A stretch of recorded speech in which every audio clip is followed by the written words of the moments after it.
Alright, hello and welcome Battleforge community. Today I am back with another PvP replay series from the recent tournament from last Saturday, the Skylords Open 2. And I will just commentate a full run of the tournament games that I played here. So before we just head into the matches, first of all, I ended up receiving lots of nice comments on my channel and in general just regarding this channel and some of the content that is requested.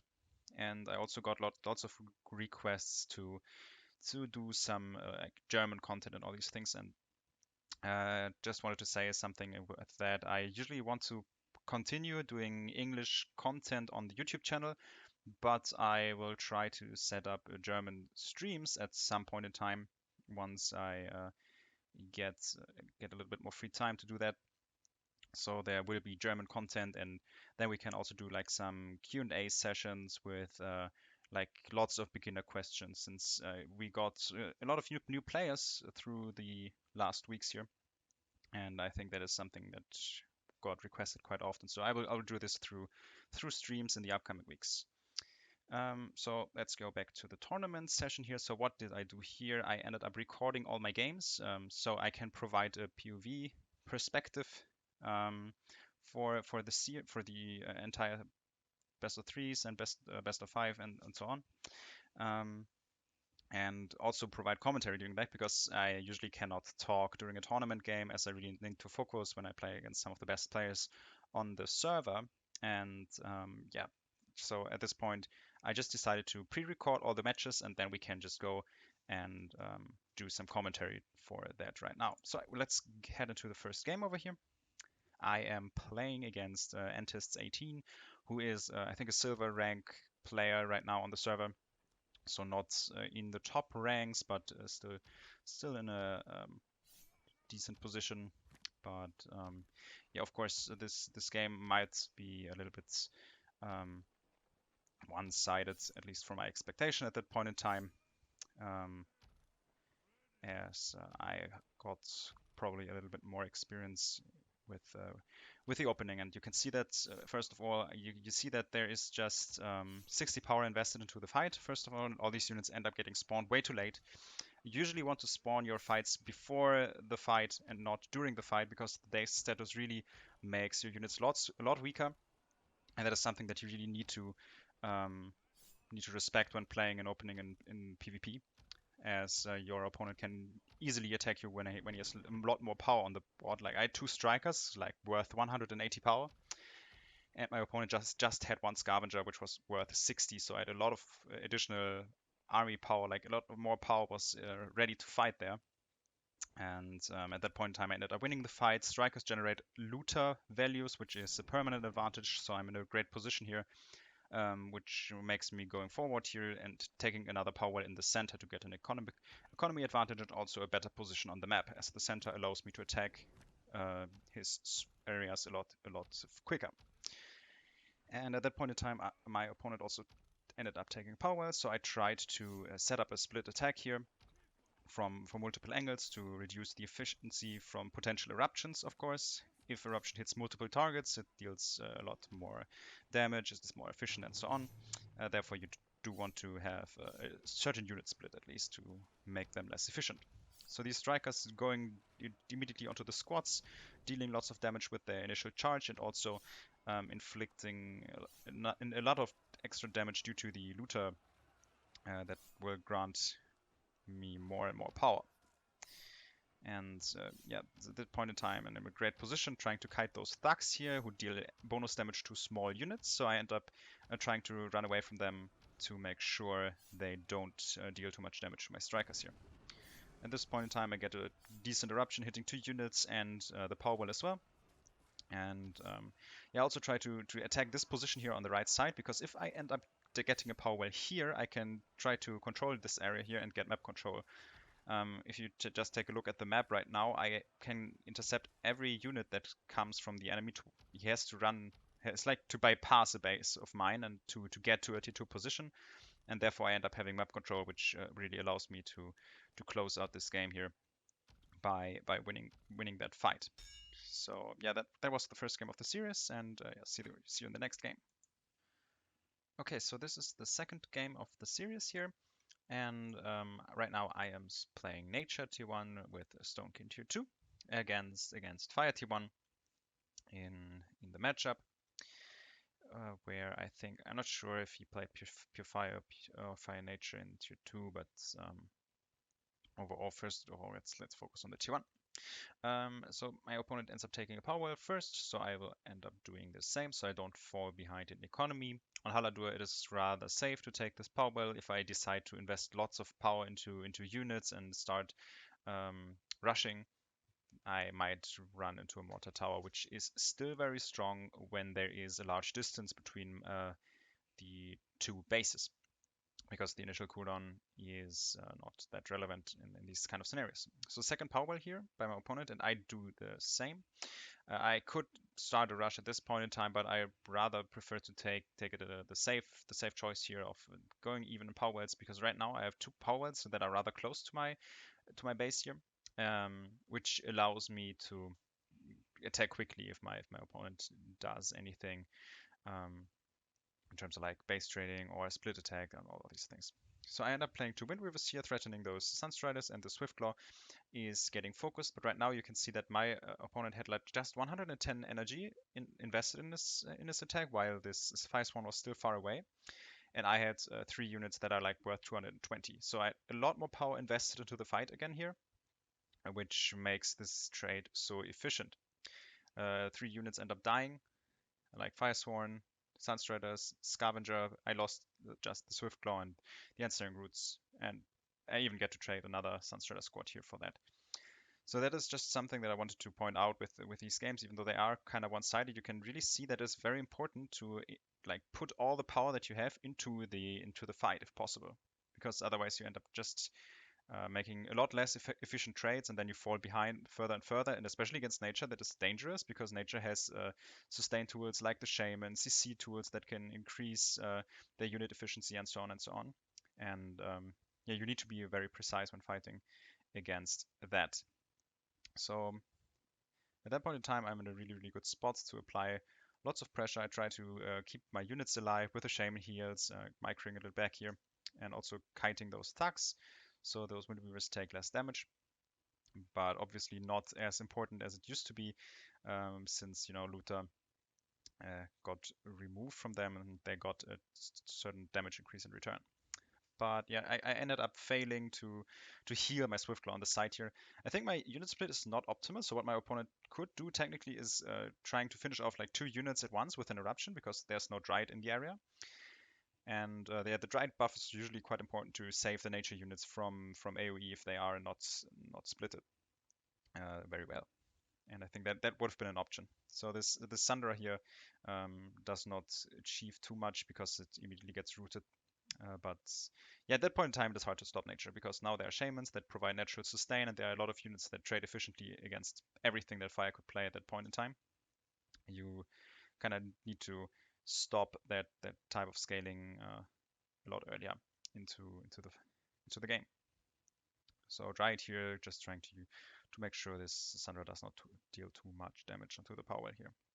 Right now with that, we also got map control, because this power well over here immediately blocks out the center, and there's a really large army that only could be stopped by a tower or tier 2 at this point in time. These units won't be enough, of course. You're trying to just support this with the support here from the CC, the Shamans, of course. And also trying to get a Dryad into the mix, a little bit splitted away from the other units, so it does apply the buff onto the units, but is not in eruption range.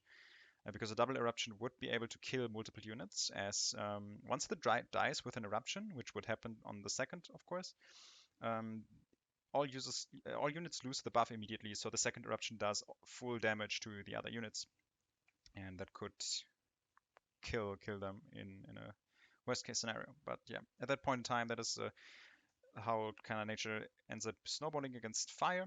And yeah, that was the second game of the first series here. And yeah, let's jump into the next round. Okay, so I ended up winning 2-0 in the first best of 3 that I had to play, and ended up in the second round against Hirooo right here. So I was thinking about what deck to pick in this situation, and I thought that opening up the first series with Pure Shadow on Wazai could be a rather, let's say, nasty opening over here, because Face Tower on Wazai is extremely strong. Kinda, yeah, not the biggest fan of the playstyle still. Um, but yeah, let's just jump into this game. So both players not spawning, because we usually want to hide the tier 1 choice. I really expected him to pick Frost.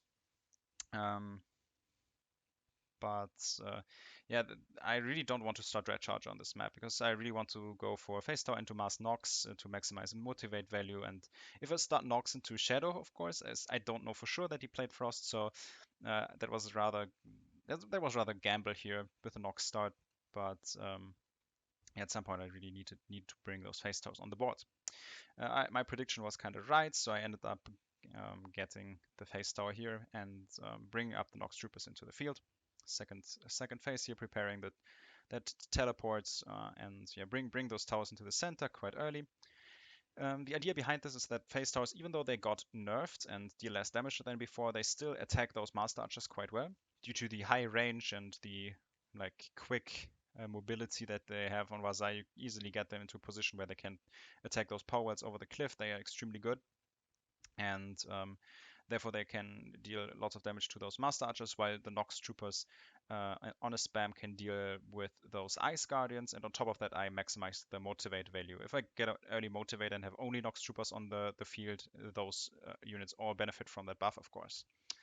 So we see lots of Master Archers as a response. That unit's composition quite common. On Wazai, you sometimes see 3 Ice Guardians early on, because you can spawn them undazed over the cliff. And now I try to be careful with those Face Towers. I don't want to port them too aggressively so they don't get sniped by the Master Archers, and I kind of try to stay close with the army and use the max range of those Face Towers here. Also trying to put this third one into the range of the Ice Barrier, so I can basically force a little bit that fight just a little bit. And right here, there comes the home soil, and I think that was a small misclick here. So those units ended up running in a circle for just one moment, which gives my Face Towers another extra rotation here.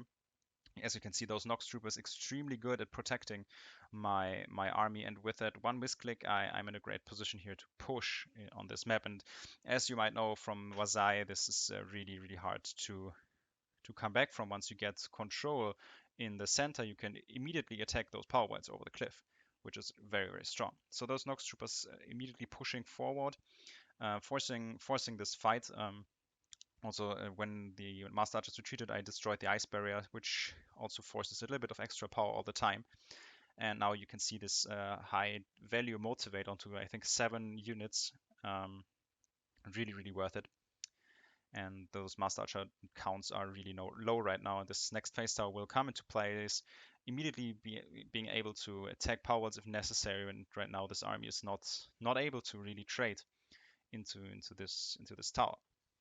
So here he's trying to snipe one Nox Trooper after another, but at that point in time, I'm in a great spot, and yeah, that kind of is a little bit unlucky that that Hirooo misclicked at that point where these units ran in a circle. But you really have to say that Face Towers are a lot stronger than the current options that Frost has on this map, at least. Face Tower got nerfed, which is quite nice. So that motivate was fail. I ended up motivating a full Nox Trooper, but it doesn't really matter at that point in time. I'm kind of lucky here, but yeah. You can see I always leave those Master Archer squads alive here with one squad if necessary, because I don't want to waste overkill damage from those Nox Troopers by too much. And they still bind power when they are there. There's one Master Archer unit that binds 50 power, like his full squad, so he does not get the void return, which is really nice. And at that point in time, since those power wells he drop, I'm in a position where he just straight up cannot come back from. I'm microing the slogs a little bit late, so not the cleanest gameplay here, but you can see that there is just this extreme advantage through through the phase towers generated, that those Nox Troopers immediately translate into a power well kick, which is just so strong on this map. So yeah, very, very strong strategy on Vasai, of course, and yeah, that was the first game of the series. So in the second game of the series, Hirooo ended up getting map choice, and therefore he picked Urmia, which is a map that is notoriously famous for strong Frost Tier 1, as there are very, very short well distances, and also lots of extra void through the starting wall, which generates 75 extra void if you destroy it at the start of the game. And therefore, I really expected him to play Frost Tier 1 again on this map. And yeah, picking Shadow would be an okay choice, but I think on Urmia it was kind of risky. I think Frost has very, very good answers to the attacks that Shadow can throw at the Frost player, as long as the Frost player is very patient in his gameplay. So I ended up playing Frost myself and went for Stonekin, since Stonekin kind of is the current meta choice for Frost Tier 1 starters. Pure Frost really inconsistent, especially against Shadow Splashes, because Night Guard can just swap War Eagles, so I really didn't want to play this, even though I was kind of sure that it is Stonekin. It might be Shadow, and that would be really bad if there's like Night Guard and I play Pure Frost. Sometimes those mind games happen, you know. But still, at that point in time, there is a small waiting game here. I don't want to give away that I played Frost here from the start, so forcing these Master Archers, which is a certain Tier 1 advantage for me. So my advantage right now is that I can't be pushed at all, because this Frost Mage is beating those Master Archers in one-on-one combat. On the other hand, the Master Archers are a little bit cheaper, so if this goes to well scaling game, Hirooo will be able to pick those power baits just a little bit earlier. And in Tier 2, those Master Archers are a little bit better than the Frost Mage, because they bind less power, and both units are kind of useless in Tier 2. Not entirely useless, but rather weak. So 3 wells on both sides. You usually cannot really attack these extra wells on Urmia, unless you get a really, really high power count, like so many Frost Mages on the board against like a Ice Guardian defense or something. That can work, but you need really high mage counts. And with the buffs of Glyph of Frost, this is very, very risky, because you often have like 9 mages or something, and if all of them get like frozen by a single glyph, and those Ice Guardians are able to catch up to them and deal enough damage so they don't one-shot the Ice Guardians anymore, you might lose a lot of tempo, and that is something you usually cannot come back from, because you usually wait for the opponent to take an extra well to set up this Frost Mage army. And yeah, that is just something you don't want to have. So I end up sitting in this position here, trying to apply some pressure to those Master Archers here, zoning them away from this spot. I was thinking about taking it to get a close base and apply lots of pressure, but with the deck that I had here, I just wasn't sure about like some secret strategies that Hirooo might have for this specific scenario. I don't know, maybe like Cliff Cannon Towers or something. That could happen, and it's kind of hard to stop at some point if you do a bad trade at some point in time. So I ended up going for the safe choice, Orb in the center, and yeah, so this game kind of played without any Tier 1 action, pretty slow, and just moving my mage around up to this point. And now this Stone Chimera really comes down to either like lots of trading with Stone Tempest and Crystal Fiend on an open field, or heavy siege attacks across the map. And since we are at 7 wells, I ended up deciding going for this high siege strategy with lots of Mountaineers, because with 7 power wells you get lots of power that can back it up, which allows me to overload protects at some point in time. If I get like 3-4 Mountaineers shooting out down into those power wells, that kind of is nice. So here I ended up playing a Stone Tempest on the side here. Might be not the best counter against the Mountaineer on a direct way, but the Stone Tempest obviously can translate very well into counter offenses, as there are no Stonekin units that trade super efficiently into the Tempest. Like there are Spirit Hunters that deal a good amount of damage and the Stone Shards, but their damage output is rather low, and with a Crystal Fiend behind those Stone Tempests, it can be really hard to stop them at some point in time. So for now, I ended up ignoring those Tempests though, because those Mountaineers have a shield that can easily deflect the entire damage that those Stone Tempests deal. I'm trying to kind of make sure that no Borovos get close to my power well, and I get to remove them quite efficiently. So I try to play a Mountaineer over here, but for some reason I don't have the spawn present, so I go back to the main base here to do that. And yeah, those Mountaineer counts get higher and higher, and that is kind of good for me, because Stone Tempest does not have too much single target damage onto buildings. It's really low, so that is a really good situation. And I kind of have to ignore them, because I don't have any units that can really remove those Tempests though. So Storm Singers get knocked around, and yeah, that's not the best thing. So my split here is not optimal. Like, one of those Mountaineers should have walked through the top here, so they cannot be caught by that CC so easily. But I kind of messed up the unit movement over here. So just one Mountaineer on the top, one on the ground, shooting over the cliff would be a lot better in order to make more pressure onto those buildings. Because then there's only that one choice of repairing them to really nullify the damage those Mountaineers deal. Right now they are a little bit better splitted, but yeah, still not the perfect position. But yet, low Mountaineers always retreating here to regenerate back in my base here. At that point in time, still two of them in the field, and those Tempests attacking over the cliff, but I can simply out-sustain this by spamming Cobalt Trick onto my monument over here, because, as I said, Tempest single target damage onto buildings really low. Playing the Storm Singer on the top here, so both units can't be just CC'd at once. Those Mountaineers not optimally splitted, but at that point in time, due to all the cross-map action, he did not react in time to heal his power back up to full life, which gives me a very, very good position in this game right now. So those Mountaineers ended up walking away because there were lots of counter units, and I kind of want to make them walk around the area and attack the main base with those two Mountaineers here. I tried to snipe the Tempest and then just walk to the main base, but Hirooo realized that and reacted with a Surge of Light at that point in time. I'm kind of lucky that one Spirit Hunter still survived at the site here, because it constantly reapplies the poison onto those stone shards, which is really good for me.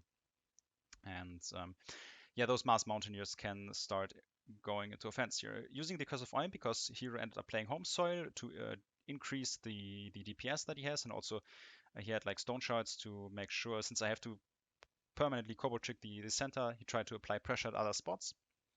So I am trying to react to this stuff too, while bringing those Mountaineers back into the offense, who healed up in my main base here.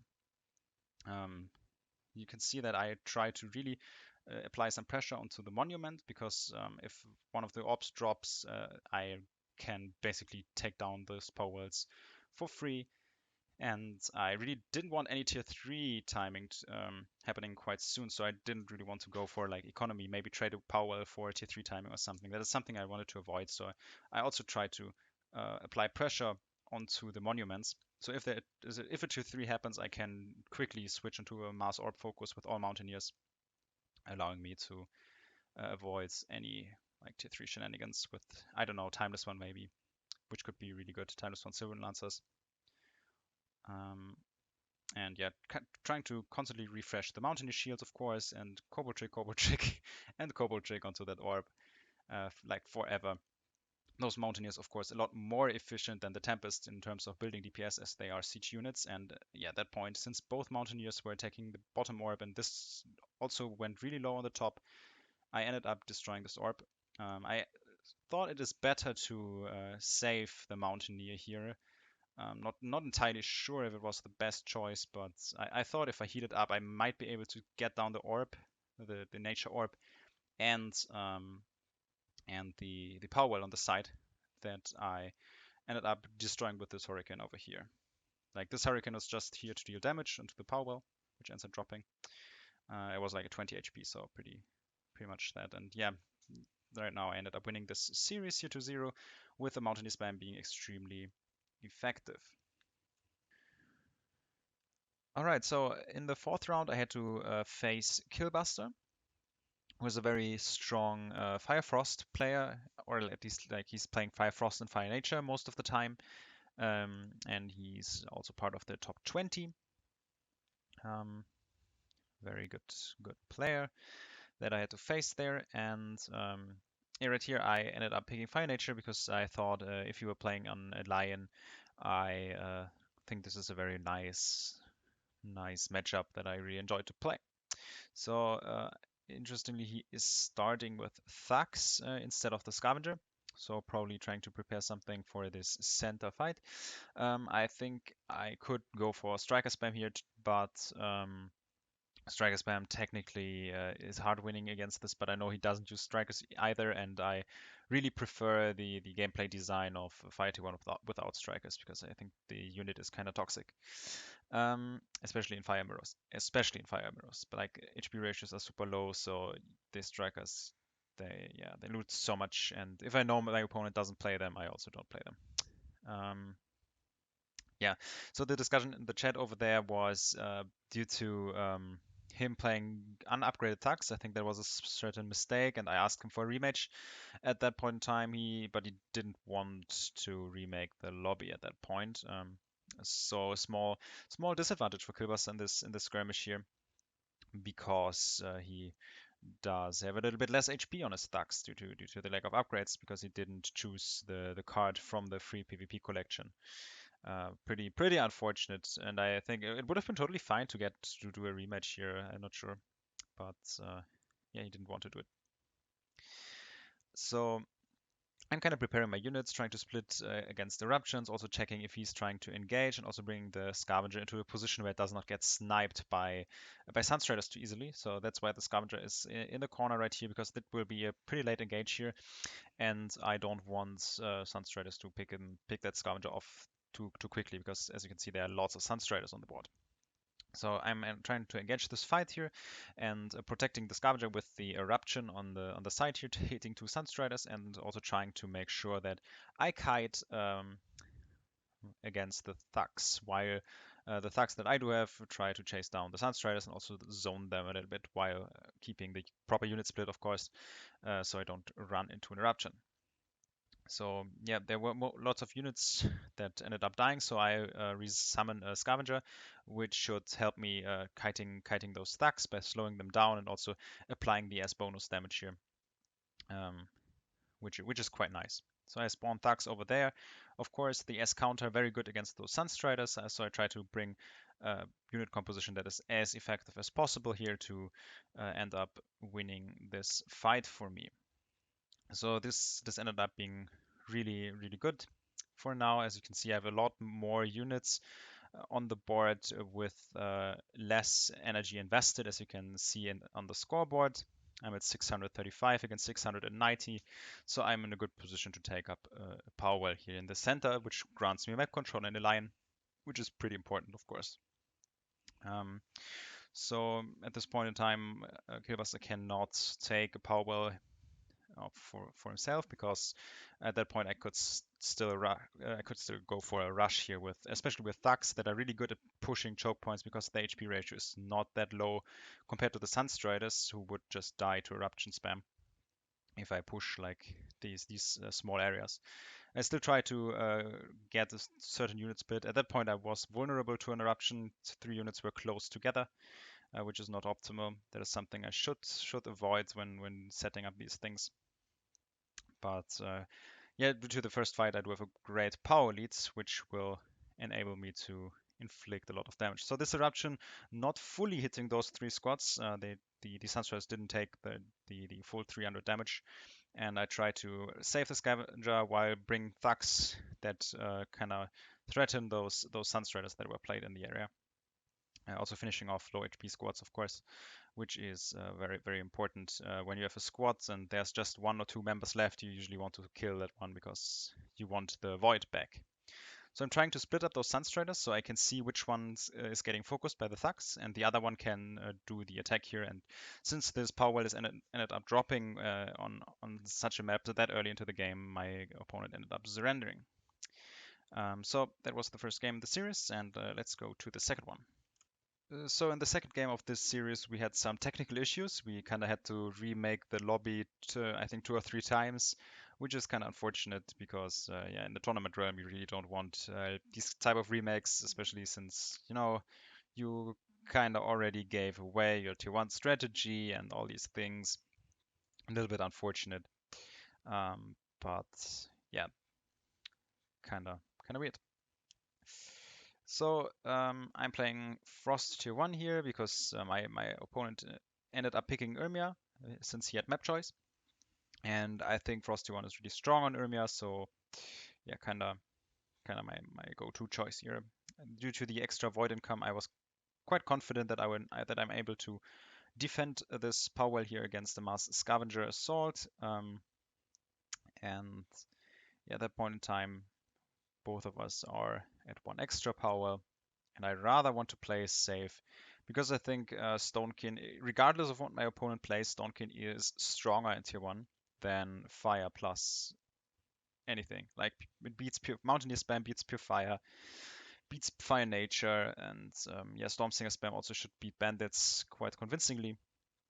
So as long as I don't take too many risks, I should be in a great position because the matchup against Stonekin is against Firefrost is quite good too. And yeah, the only thing that I should avoid, of course, is getting at a power well number that is a little bit too high. Like 7 wells is something that you don't want because that would be way too risky. Then you run into a tier 3, and that could be nasty. Dependent on what cards the opponent plays. So we ended up deciding to go for tier 2. Which is, I think it is like Fire Nature against Stonekin right now. So great matchup for me, of course, because Stonekin units trade very well, and the Nature CC obviously provides great support. And with the high synergy of those components, Stonekin is really hard to beat. So we see Storm Singers that provide some trading potential into basically everything that Fire Nature plays. You can trade well into the Borrowers.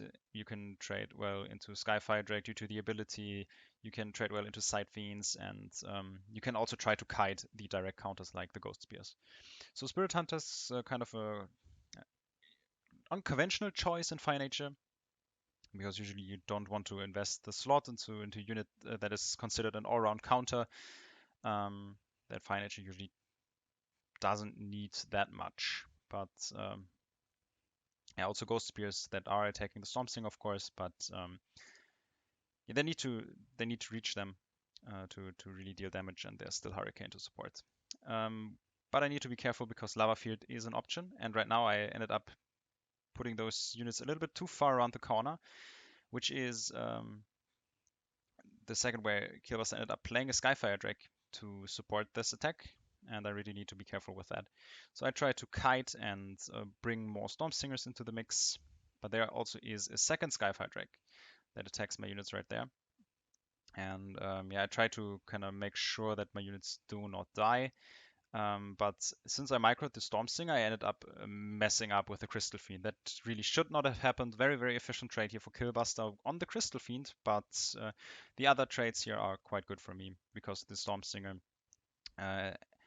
kind of kiting with those Spirit Hunters ends up doing lots of work here. But yeah, this Crystal Fiend should have been microed a lot better. So I had to play a new one at that point in time.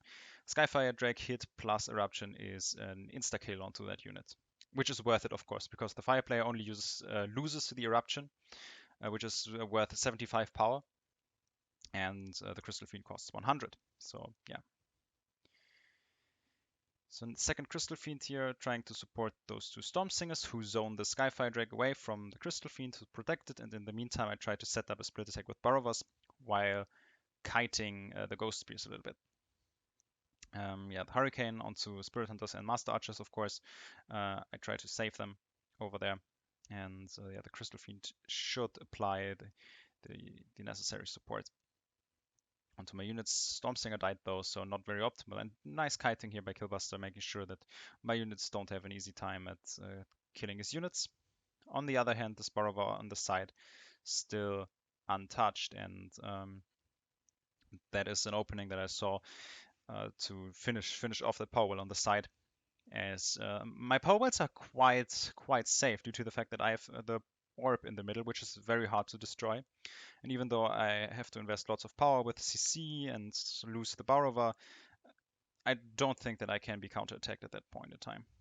Like there, you can see there are like 5 units on the minimap, but with that orb blocking the path, I have lots of time to build up my own army and defend any counterattacks. So Killbuster also not thinking about counterattacking with that lost power, ends up rebuilding that one to scale probably towards tier 3 or like Vile Blood attacks maybe, because that would be quite efficient considering that I don't play Light Blade in that deck here.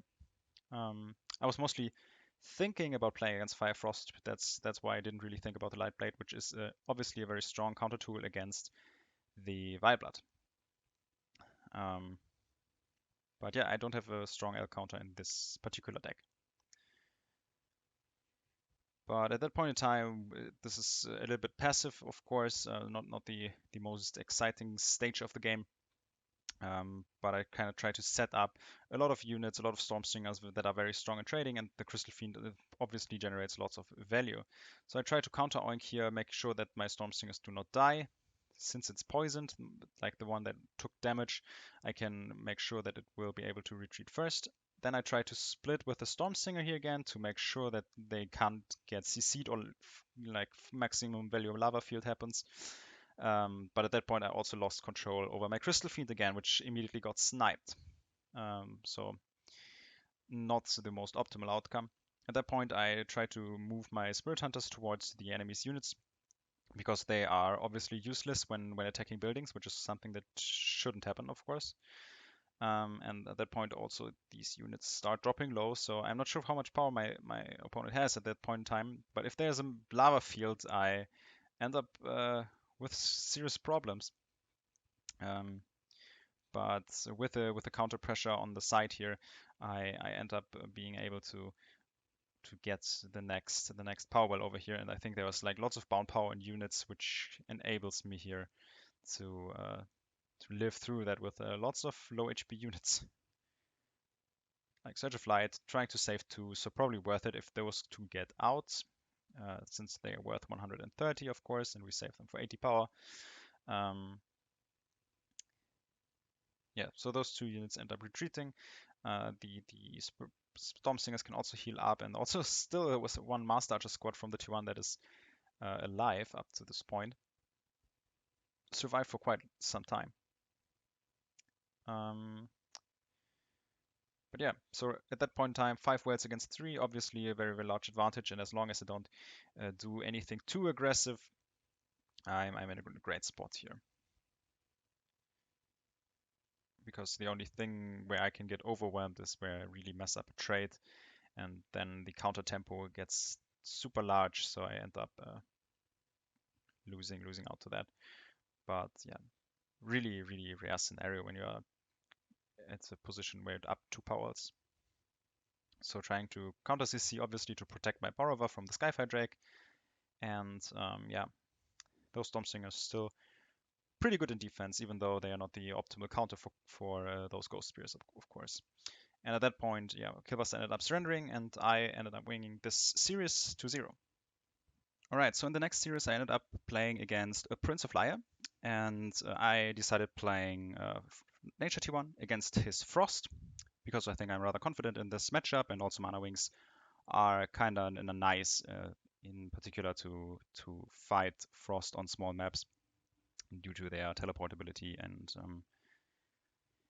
yeah, it kind of works quite well with the way how you can circle around the enemy's units and pick off something that is out of position. So at that point in time, Prince of Lyr hovers around the corner here. While I try to attack his close tier 2 position, he ends up going to the right side here for his early tier 2 pickup, most likely. At least that is what makes lots of sense. I don't want to engage too early, because if I engage on very low unit counts, Ice Guardians, Light Blade, all these things can really inflict some damage. And with those Mana Wings, I can quickly translate from chasing down those mustaches into being able to attack the power wall here again. So double Ice Guardian here with a tier 2 on the side should be punishable by just going for this well focus here. With lots of power invested, I'm at a very good spot because there's no threat of a Stone Tempest being close by. But I lose this Mana Wing here, which is a pretty, yeah, I think a rather relevant mistake. But I'm kind of lucky that Prince of Lyr decided to home soil um, this area here. So he tried to burst down those Swift Claws, which he was unable to do because I had Surge of Light, and then he ended up lacking the power for a Kobold trick, which enables me to get down this power well early on, and that obviously puts me into a very, very good position. So yeah, another Swiftclaw being played to chase down this Borrower on the right side. And those Ice Guardians are attacking from the left area. Good split here by Prince of Lyr, making sure that I cannot root both targets here. And I ended up making the wrong decision at that point in time by not rooting the Borrower. I ended up choosing to root down those Ice Guardians there. And also, I think I also lost the Mana Wing here, which is really poor execution here from my side, and also enables this Borrower to get lots of damage for free onto the power. As you can see, it's already below half HP, and yeah, now those Swift Claws also getting zoned away by that Glyph of Frost, one of them even getting frozen. And at that point in time, Prince of Lyr managing to equalize the power well count. But at that such a low power level, it is kind of okay for me, even though it's not the best trade in the end. I am still in a good position because I cannot be attacked on Lajesh. It's rather hard to attack through like the potential walls that could come up and all these things. Um, yeah, that's kind of the thing here, where I am able to kind of make a small advantage here because I have the tier 1 and he's at tier 2, so 150 bound power into that monument are quite relevant on such a low power well count. So he's not really able to translate his tech advantage into good trades, and he kind of lacks the power to really get down a power well. So this Swiftclaw trying to attack the Borrower here, rooting down early this time in order to prevent the Borrower from getting close. Cannot pass through this area because the Dryad just would have been able to sleep the Borrower. Prince of Lyr realizing this, going around the left side and also setting up another split attack to force Ensnare Roots to be used in a rather, yeah, in a rather less efficient way. So yeah, not the best roots here. I think that would have been completely fine to just sleep down that Borrower. I thought there would have been a Curse of Oink or something like that, but yeah, it did not happen, and therefore not the best decision. Saving the Mana Wing on the other side though to make sure that the Storm Singer does not pick it off, and roots this time back from the cooldown before the Borrower connects to the power well. Very important at that point. And now those Mana Wings come in to defend the Borrower from both sides. Decent Glyph of Frost here, catching both Swift Claws. I did not react to that, which is quite nice for Prince of Lyr here. But yeah, I think some you can see like I lost units that shouldn't really go down, and yeah, some mechanical mistakes. But since I'm in a really good position due to the power level right now, I managed to deflect this attack successfully. And now I can go for a counterattack, which could be quite efficient because this power well still has taken some damage from the earlier fight. Therefore, I can easily force an early Kobold trick that also reduces the power and the threat of a Stone Tempest being played. They would be able to knock around all those M units. On such a low power level, I can try to force CC and all these things, which should help at that point in time. So this Dryad is played to secure this Shaman to get out of its dazed status. The Dryad buff gets applied even though there is no even though her spawn animation did not finish. And at that point in time, I'm kind of capable to attack this power here. Chasing down the Storm Singer on the left side, of course, to make sure that it does not snipe out units from the side. And at that point, Prince of Lyr ended up surrendering because he had no way to defend this push. Okay, so the second game of the series was played with Wazai, which was a Prince of Lyr's map choice. And yeah, this is a map that he usually likes to play with Frosty one. And I thought like, yeah, I can still go for nature again because mana wings are even stronger on Wazai. Therefore, I ended up picking the same deck here. But as you can see, he locked in his deck second, and he plays pure fire, or at least fire tier one. I don't know what tier two is, but yes, still a really, really unconventional choice from Prince of Lyr. And I think he really wanted to go for a dazed fight here. Maybe set up a Cliff Mortar from the center, which is really strong on Vazai. Once you win a fight in the center, you can really snowball quickly. So I end up delaying the spawn a little bit just to make sure that he does not know what I'm playing too quickly, even though it is rather obvious since I did not really switch the deck. But then I go for the Swift Claw start here, as I kind of know that he plays Fire T1 at that point in time, and he goes for the Fire Sworn. Like Fire Sworn spam, not the best choice, I think, into nature, unless you know the enemy plays as units. Because first of all, they lose to Dried spam, and they also lose to Mana Wing spam, actually, on this map at least. Um, because they cannot attack air. So that was a pretty good start here for me. And Mana Wings can easily apply pressure onto those power wells, and as long as I split kind of well against Eruption, I will be able to do a lot of stuff here. Maybe I should have just rooted there and go for well focus, but I was rather confident that I would win anyways, as long as I split decently against Eruption, so I didn't really want to risk it at that point in time. But yeah, Mana Wing is really hard to split because you really need to make sure that not more than one Mana Wing is getting hit by an Eruption, and that is almost impossible to do. So I'm kind of grateful that those Fire Swans I'm getting played and not too many Sunstriders here, because that would have been that would have made things a lot harder here with the Mana Wing spam, of course. Trying to save the ones that are low if possible, and trying to also to snipe out those Sunstriders here. And as you can see with the bound extra power of those Fire Swans, Sunstrider interruptions don't really perform too well, because all of those Mana Wings can like retreat, heal up, and then go back into the fight. And you can see now there are like 4 Mana Wings on the field. Anyway, even with the eruption, that is a really good position, and I start pressuring on the power well, and at that point, Prince of Lyr ends up surrendering, because once he loses those power wells, this game would be kind of over. So a rather quick series here, and Mana Wings being the MVP here. All right, so in the winners finals, I ended up playing against Afro, and at this point in time, to understand his Swift Claw start over here, you need to maybe you need to understand that I end up playing a Dryad in this deck, and that was also the deck picture. And therefore, Afro assumed that he was playing into a Nature Tier 1 mirror, which wasn't the case.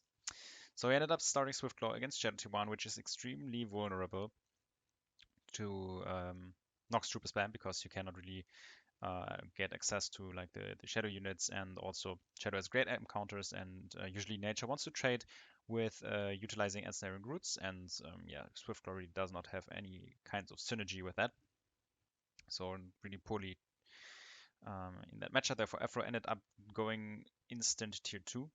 But since I kind of expect this choice after seeing the Swiftclaw start, I already was in the position to rush this. And since this is pure nature, I also don't need a Night Guard or something for, Stone Tempest or something like that.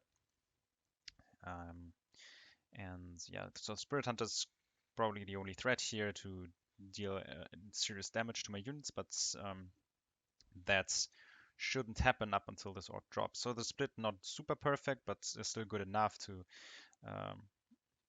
make sure this orb cannot heal up during the CC time. And at that point in time, we already are at a great position here with that kicked orb, of course.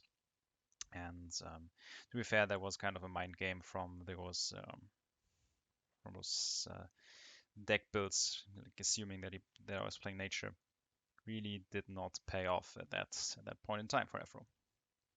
And yeah, so at that point in time, the only idea of deflecting such a push is like getting into tier 2 and maybe come back 3 energy parasites. So I was thinking about that, I guess, but I'm way too close to like let that happen.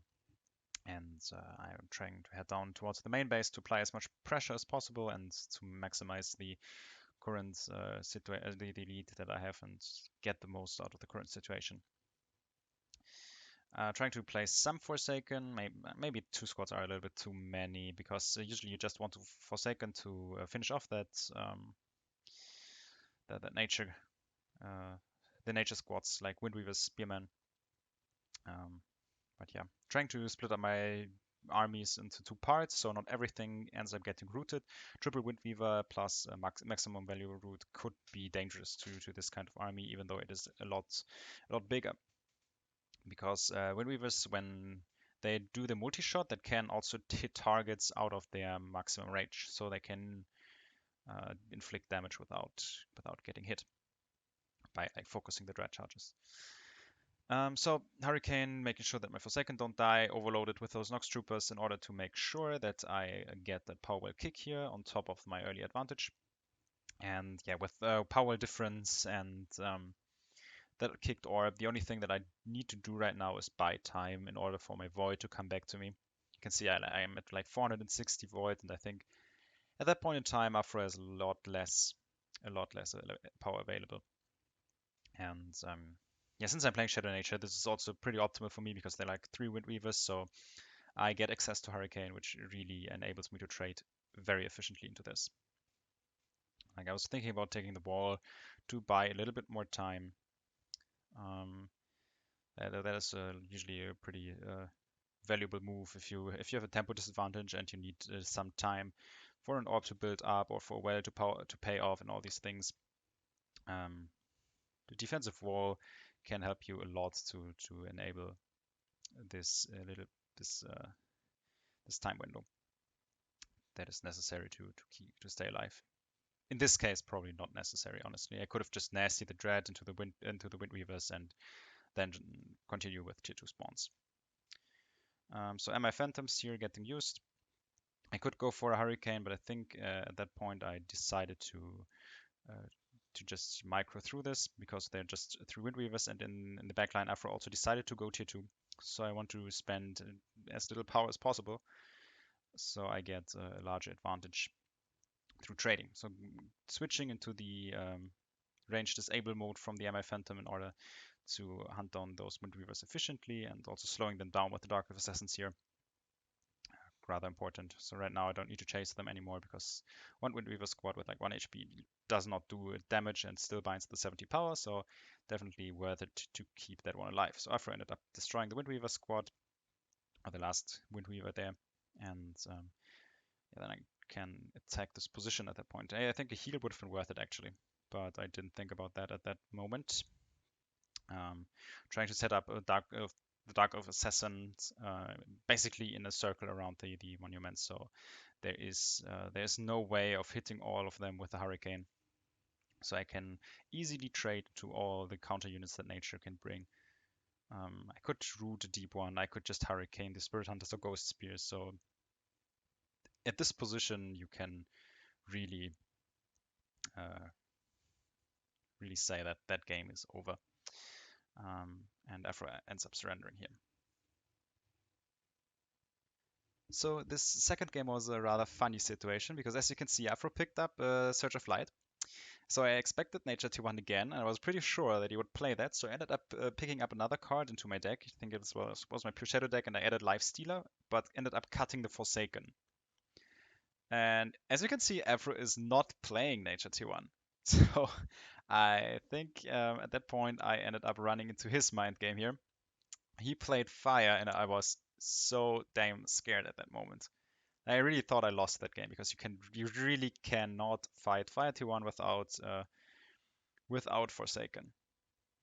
So I was really trying to hover around my main base, trying to hope for a good nasty that enables me to go tier 2. But at that point in time, I realized that Afro was not expecting me to play Pure Shadow. So I guess his plan here was going into the Pure Fire Shadow Nature matchup, which is an extremely strong matchup, especially on that map here. And he wanted to get through the tier 1 without any disadvantages. Since he didn't know that I was playing without Forsaken, that that might look like a reasonable move, but for me it was like a game saver. I was really lucky here. So yeah, don't cut your Forsaken in a tournament match. That's all I can say here. So I ended up getting really lucky here in the early game. Managed to survive this, and this Dread Charger Nasty was kind of essential to make sure that Afro does not build up any tempo lead early on, because Fire really needs to attack Pure Shadow, but also has lots of tools to do so, because Enforcers are capable of dodging the Shadow Mage shot if you time the charge correctly, and that really helps when setting up the pressure. But you need to do something in the early game. And if you just wait, the Shadow player will be able to get to his Harvester, which is the essential tool to attack Fire. You cannot really rely on Nightcrawlers or Mages because Enforcers are such insane M counters. But you can utilize the Shadow Mage M knockback to defend as well as possible, of course. Frenzied Nightcrawler, maybe with Life Weaving, also to hold off and clear any kind of attacks that are coming up until the Harvester is available. And at that point, Afro kind of takes a little bit too long when it comes down to attack me, because as you can see, I'm already at 250 power, and he did not set up a rallying ban or anything like that, which is an extremely good position here for me, because Pure Fire doesn't have any sources of crowd control and no direct exile counter. So you really need to play like Gladiatrix, Skyfire Drake, and deal as much damage as possible with them, but that is not so easy if the Harvester gets supported by Life Weaving or maybe Nether Warp. That can easily put those units out of position. And yeah, there it comes. Harvester, pretty strong. So after trying to use the Skyfire Drakes, which is the appropriate counter, of course, and also using the advantage of setting them over the cliff, but I was able to bring down the Life Weaving in time. There's no disenchant ready due to the lack of power. This Enforcer dies to the Life Weaving as well, and that Orb dropped. At that point, I'm already in a great position here. What's even better is that I get this Gladiatrix over there, enabling me to even remove most of the ground units here. There's only the Scavenger left, so I end up nesting this Nightcrawler, which fortunately even hits the Nightcrawler, so complete disaster for Afro. He now needs to resummon in his main base, walk up to the tier 2, and at that point in time I already get a lot of Void Return, while he lost a building that kind of gives a permanent loss. So trying to body block with those Skeleton Warriors over here to maximize the time that I get to make sure that I have a lot of time to get my Void back. So those ended up dying because they only live for 30 seconds. And there is the rebuilds of the tier 2. And yeah, the thing is, right now, Afro basically still has to apply pressure against me. And in the meantime, I just have to wait at that point. Yeah, that motivate was not optimal. I saw the attack animation of my mage starting, and then I tried to motivate to one-shot the Drake, but for some reason it didn't go off. Or I think the Drake dodged the shot by going at max range. If you fly away, you can sometimes dodge Shadow Mage shots with fast units. So in the end, this trade not really good for me because I lose those mages here. I lost the Nightcrawler, but with the permanent advantage that I do have, this game ends up in a pretty weird spot because I just can immediately bring up the next Harvester. And even though Afro now tries to set up pressure with the Fire Dancer and with the Scavenger, this Harvester is kind of able to do a lot more. So the Harvester directly attacking this Fire Dancer, also trying to use the Dog of Assassins to remove the Skyfire Drake in the air. And even though this Wildfire is doing good damage and also enables this Power Kick, there is no power available to stop the second Harvester right now. And this is really problematic. So I tried to spawn this Nightcrawler in order to make sure that the Scavenger does not hit the Harvester and slows it down. But yeah, at that point you can see them trying to cancel the charge from the Enforcer, and there's not a lot that you can do at this point with Pure Fire. Yeah, Nightcrawler will probably lose to the Enforcer, but I really do not care about that because this Harvester is my win condition. So after also realizing that he cannot defend this, even if he takes to the wall, I could just pot over it. And therefore he kind of tries to go for a last counter attack onto my main base to get some value of that.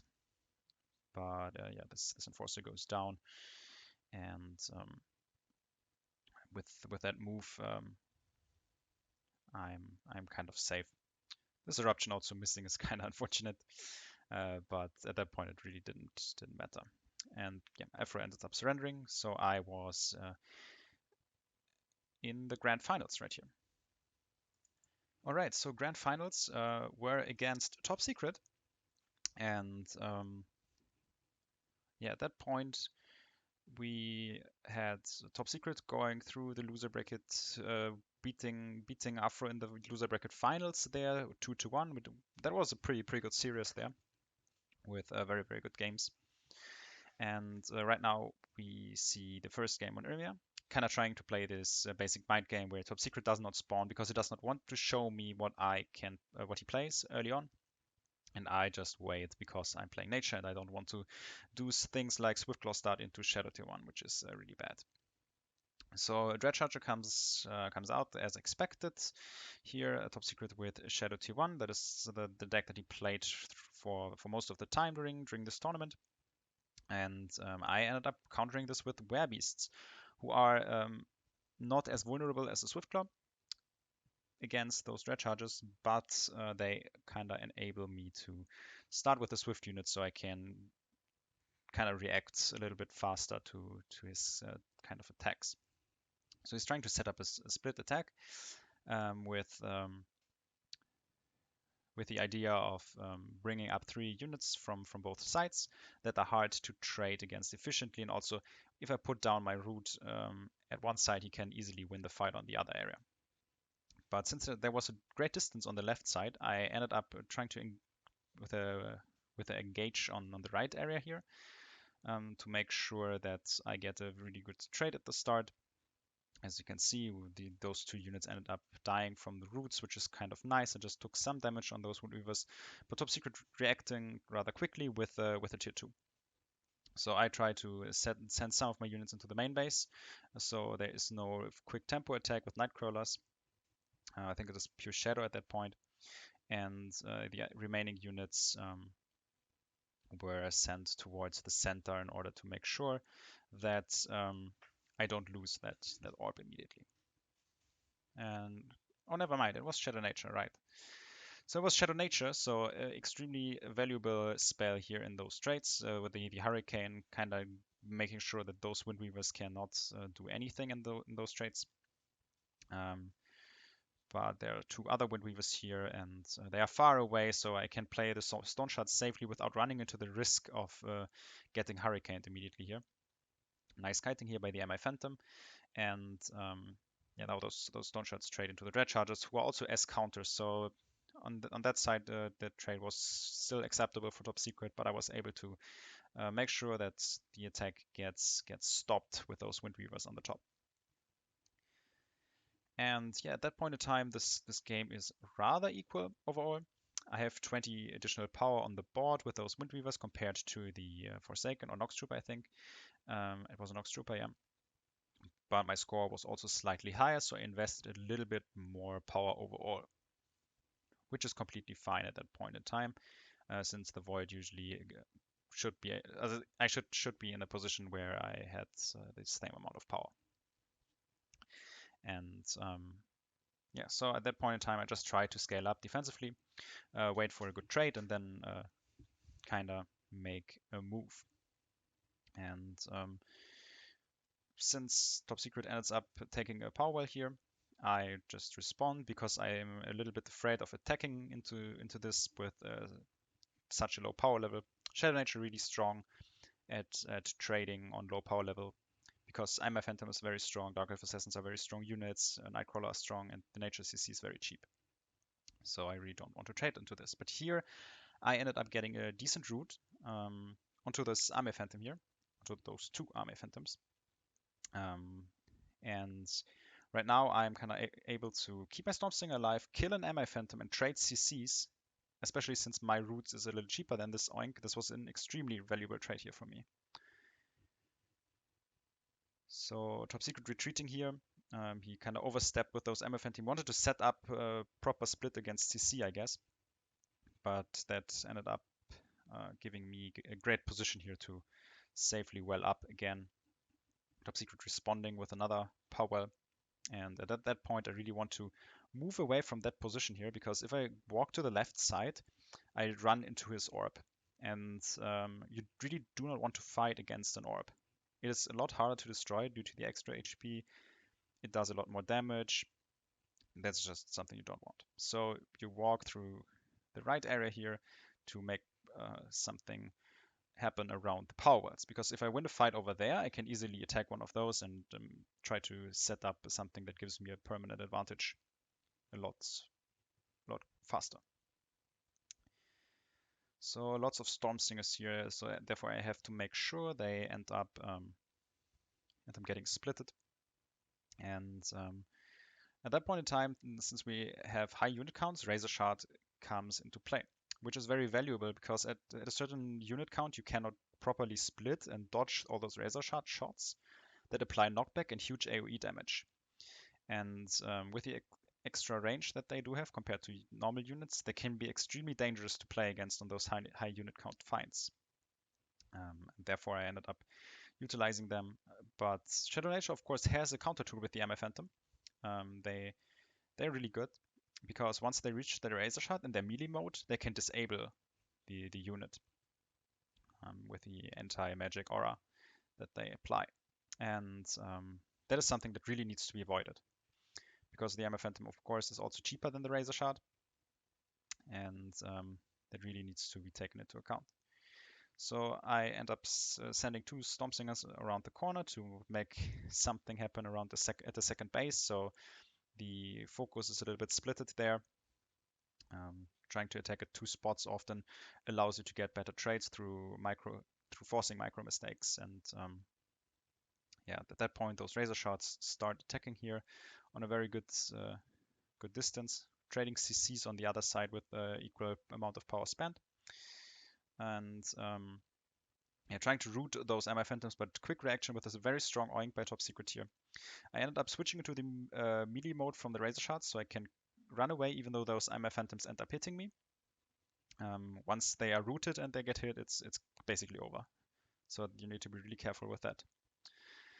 But at that point in time, those MI Phantoms run into a second CC source. The Stormsingers still trading on the top. And I'm trying to kite with those Razor Shards, and also try to kite now because those MI Phantoms went into the disable mode where they just try to disable the Stormsinger attacks, which should be avoided, of course. Trying to snipe Stormsinger over here. Now all my units are low, of course, so I really try to set up a situation where I can get a good heal off. And yeah, this Razor Shard should also be able to apply some knockback here. And I kind of got the power in time, which is really fortunate here. The attack on the other side got defended, but there's still 1 unit at the power, as you can see on the minimap. So there's also bound power that does not really affect this fight over here. So Shadow Phoenix here tried to clean it up. There were a lot of corpses, so this really needs to be prevented. This really should not go off into those units, but with the Stormsinger ability, it is kind of easy to make sure that the Shadow Phoenix does not get anything. And yeah, Top Secret really trying to keep it alive, but with another follow-up Oink here, this just simply didn't work out.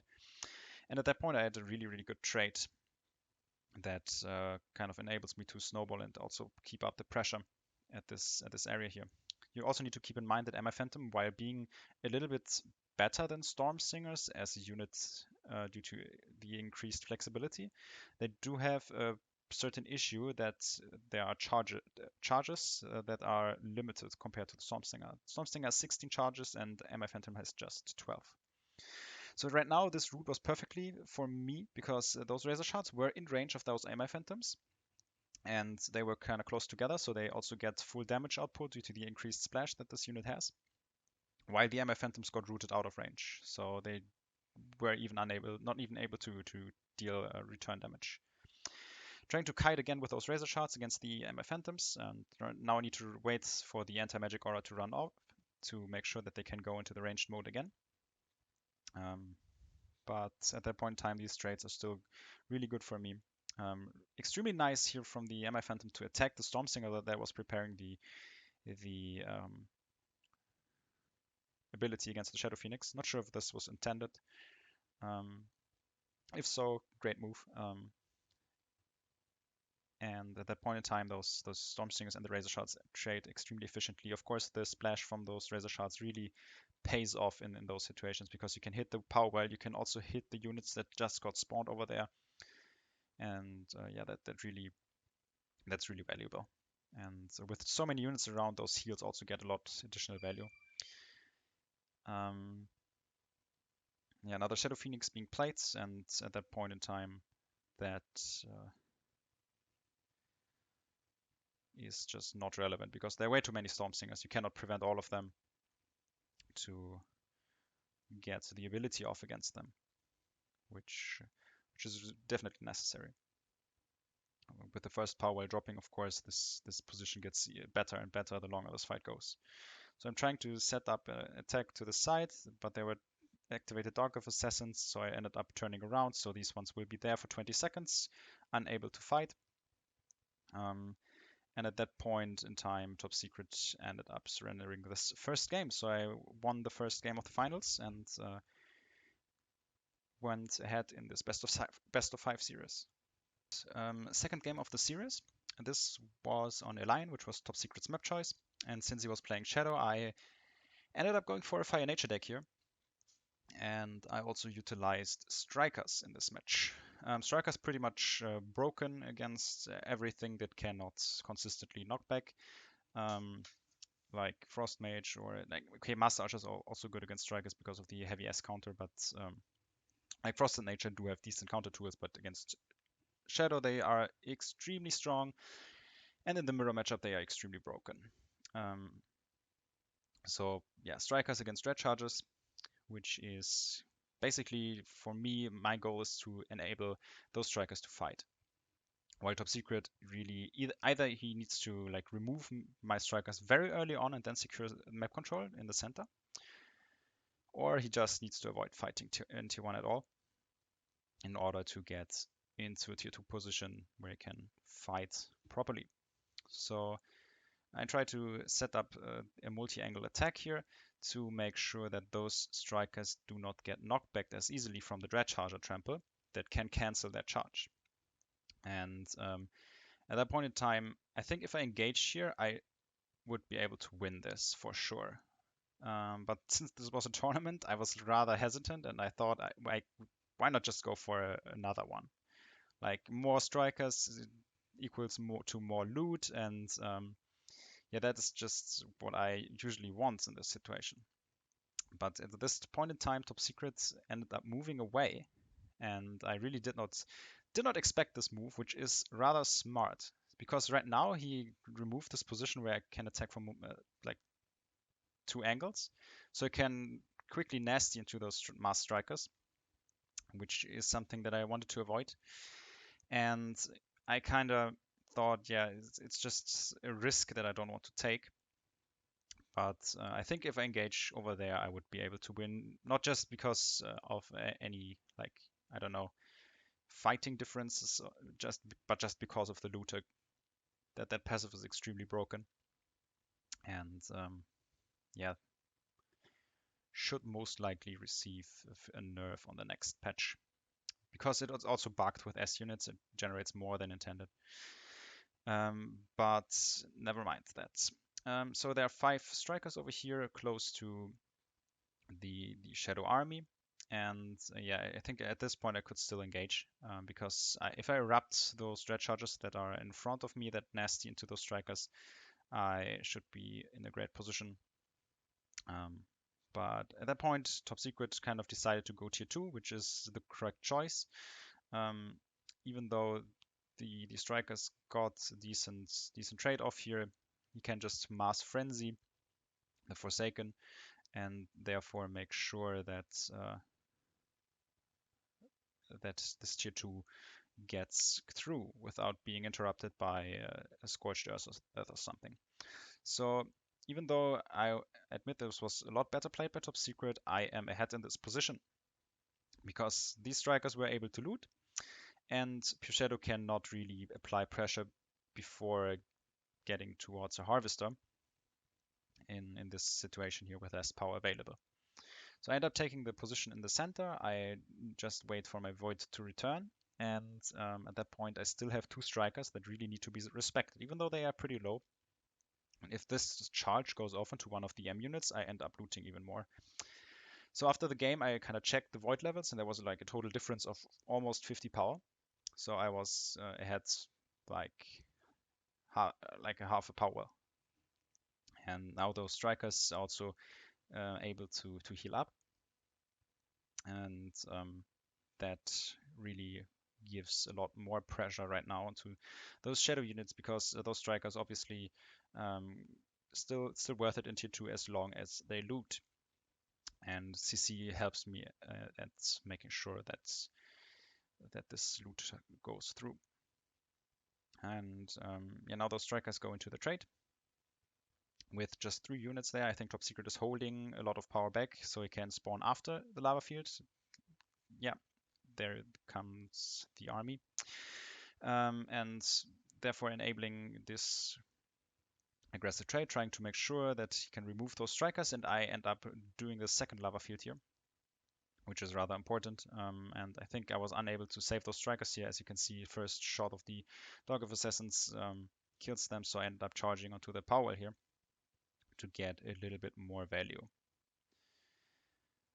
Even though this position is good for me due to looter, this still is not completely over or something like that. This game is still winnable for both parties. And Pure Shadow, decent matchup against Fire Nature with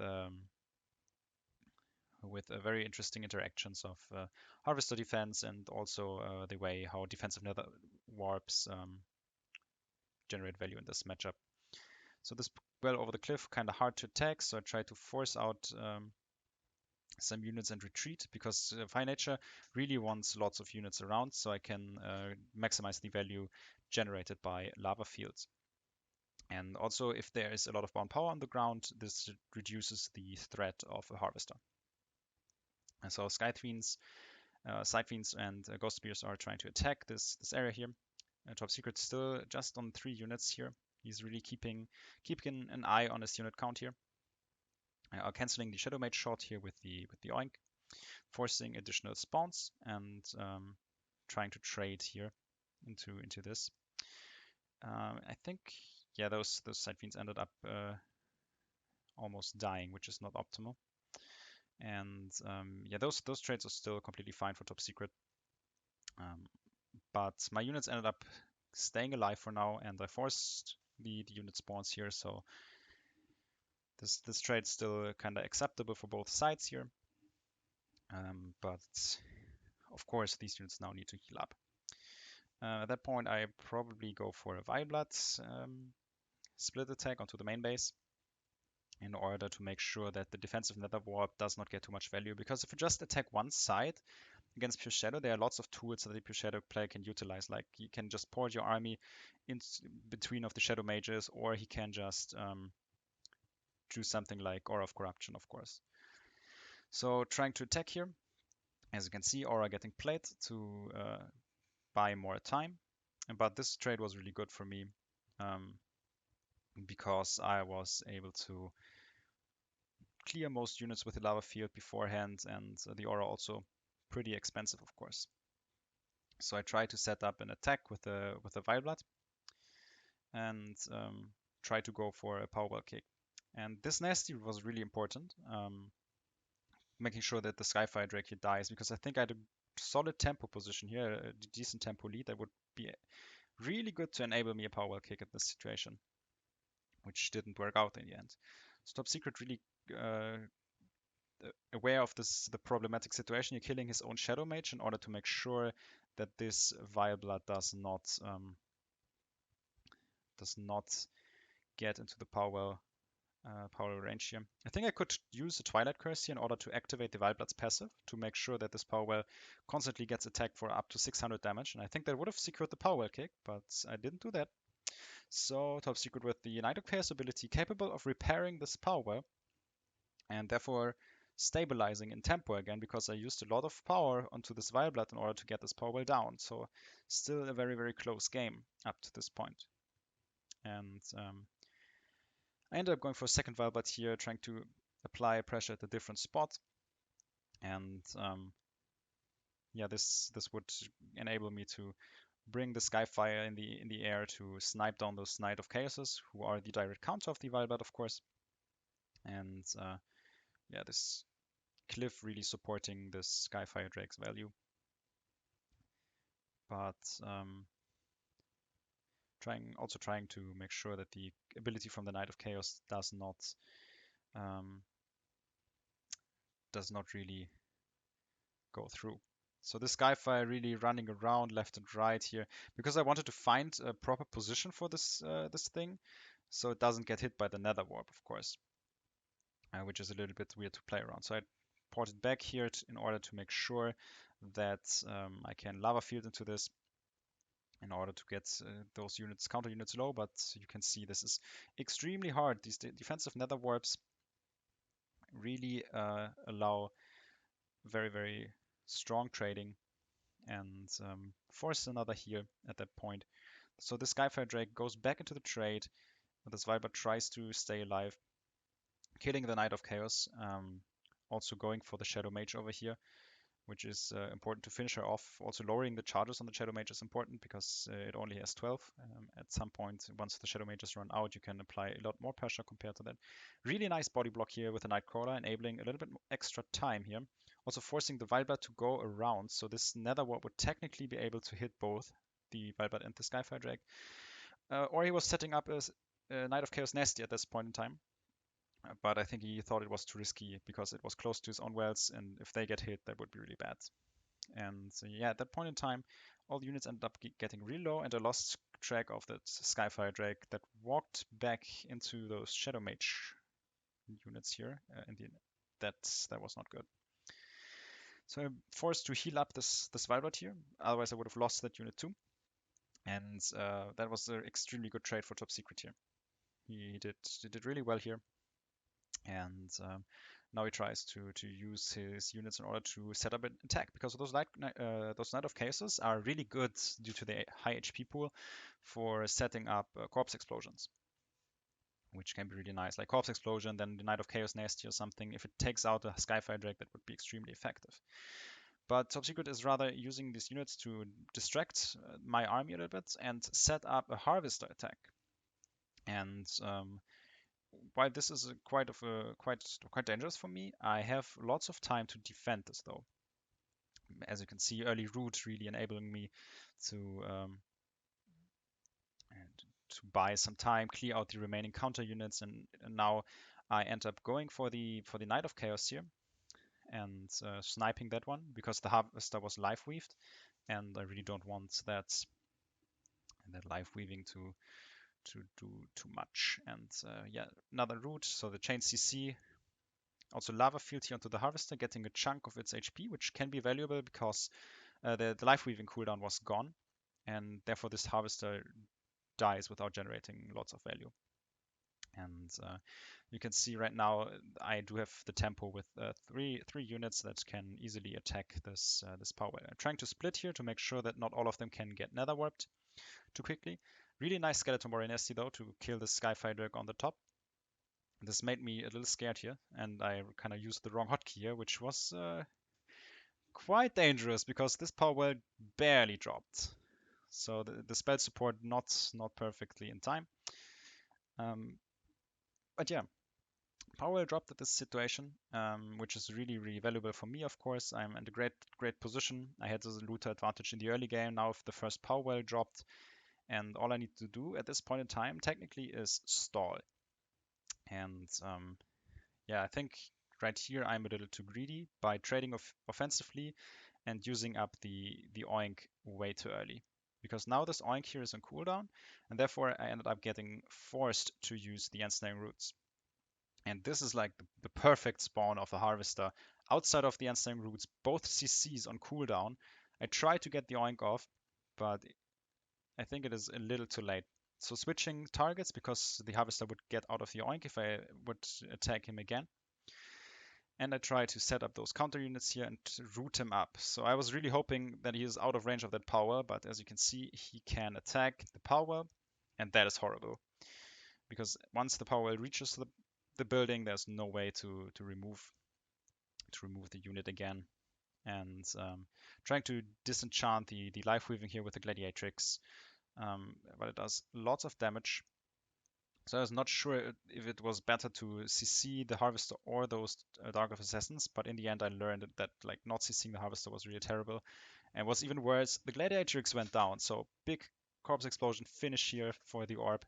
Also removing the ground presence, and yeah, that is like a beautiful comeback from Top Secret.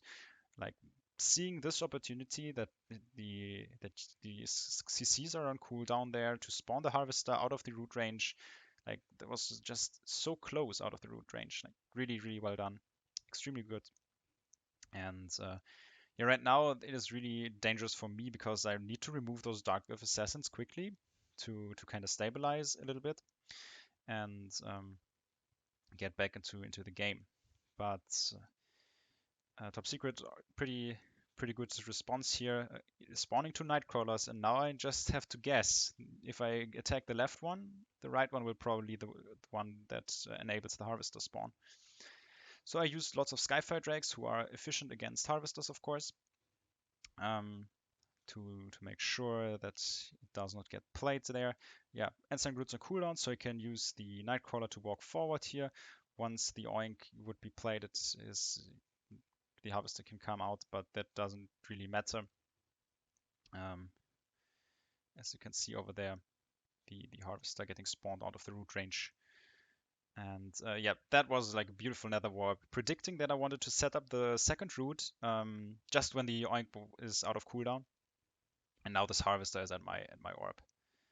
I think I would have been able to defend this harvester and kind of come back from the position if this root does hit. I think I still had a chance of winning this, but now this orb drops, I'm back to 1. I also lose another power, utilizing the corpse explosion again to not just kill the power well, but also make sure that this gladiatrix dies, which is a direct counter for the harvester. And yeah, that was just a beautiful nether warp, like extremely well played. Because yeah, that is the exact timing that you use. Like once the harvester gets out of the oink, you usually want to set up the ensnaring roots, and he used the timing to warp just in advance of that. And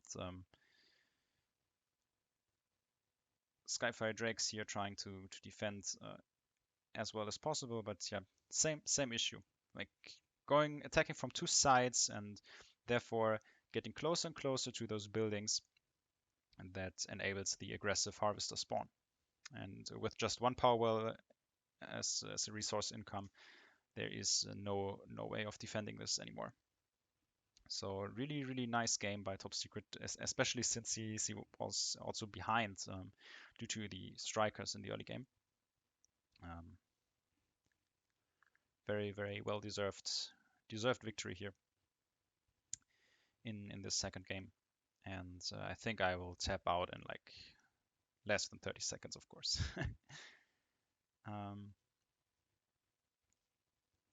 Yeah, so tier 1 drops. Now I cannot spawn anything anymore apart from crowd control. I think I wanted to kill this harvester, but yeah, I think I was able to do it, yeah. And at that point, I was already thinking about game 3, to be honest. Because map choice, of course, does have a rather huge impact. Okay, so it's 1-1 in the series. All right, so game number 3 happened on Uro.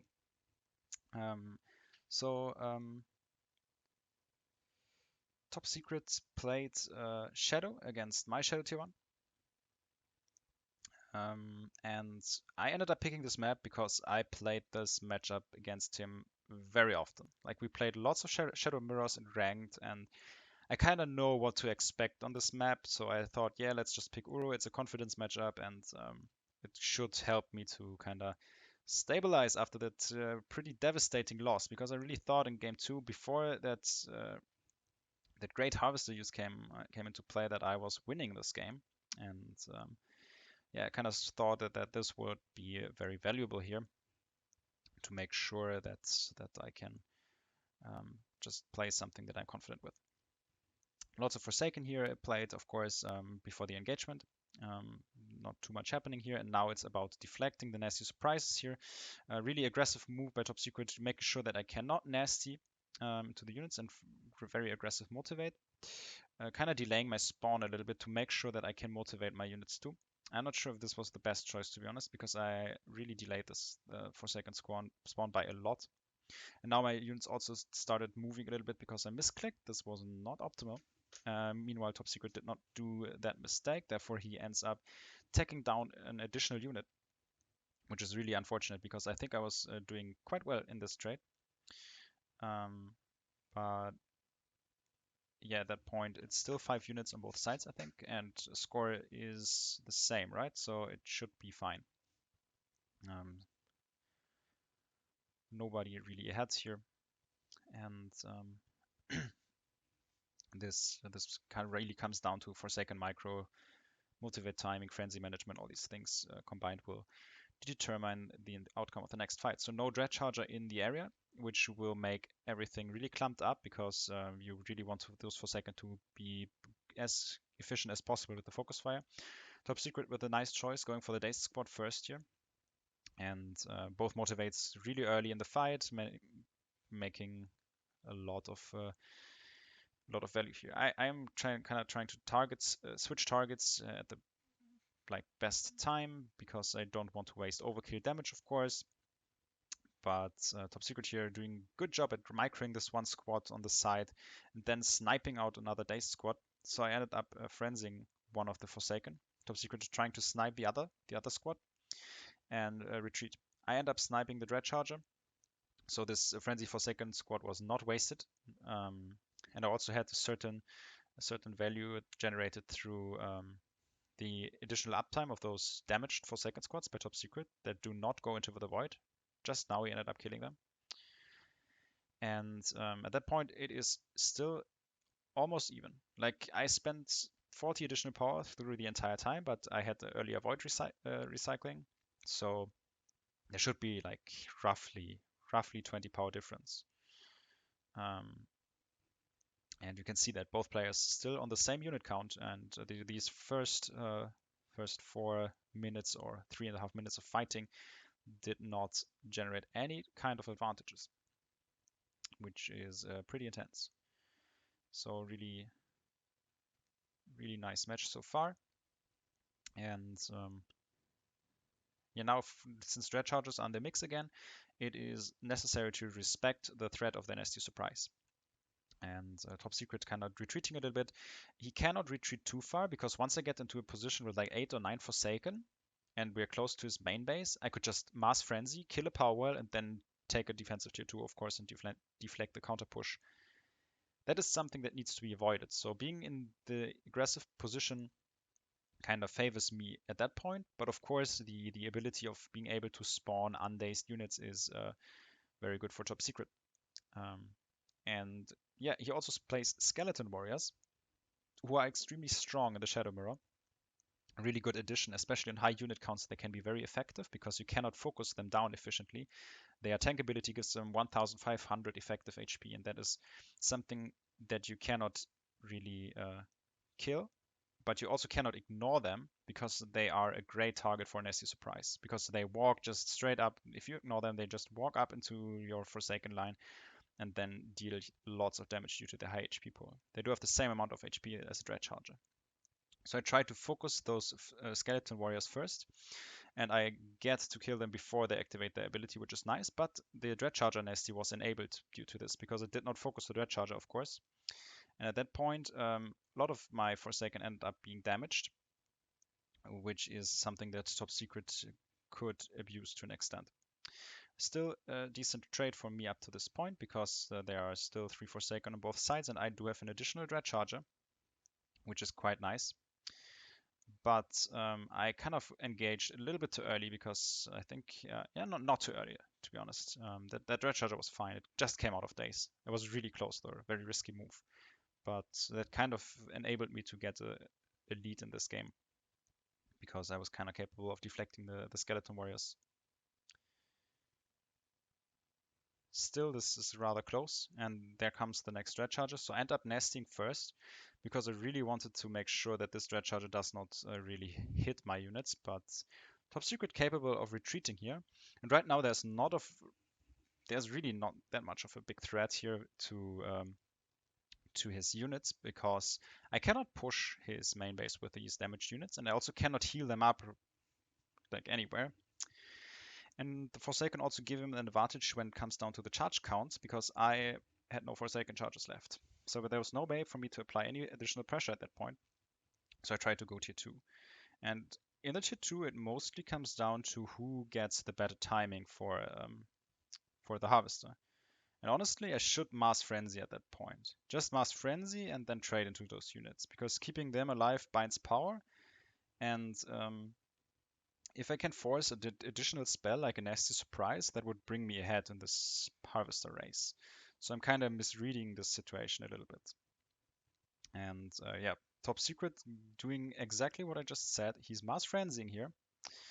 And I ended up playing Dark Earth Assassin, so I invested additional power. So Top Secret right now kind of ahead when it comes down to the race for the Harvester spawn, which is extremely important in this matchup if there is a power count of 2. So you can do lots of things by using Knight of Chaos to disable the Harvester on high power levels, because they can disable the Harvester, of course, and on the long run they will be able to beat it. But when it is such a low power count, you can just run around with the Harvester, knock back the Knight of Chaos, of course, during the ability time. And yeah, at that point you can kind of create windows where no power is available to make sure that the Harvester does anything.